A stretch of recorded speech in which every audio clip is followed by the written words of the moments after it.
Tingnan natin kung paano pamahalaan ang maramihang mga tindahan sa Grozy Online Printing System.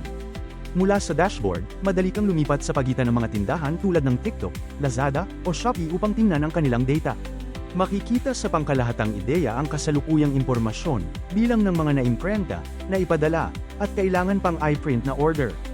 Tingnan ang 7 araw na istatistika, waybill, bagong order, kinansela, at pinoprosesong order.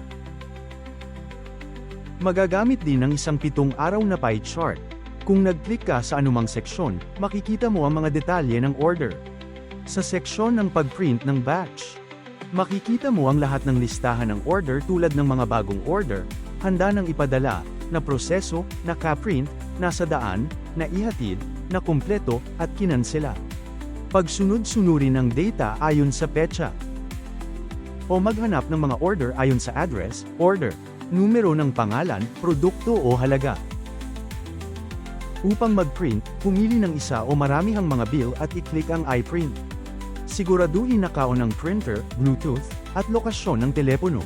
Kumonekta sa printer at maaari mong i-print ang lahat ng mga napiling waybill kaagad. Maaari mong pamahalaan ang maraming tindahan sa iba't ibang platform gamit ang Grozy Online Printing System.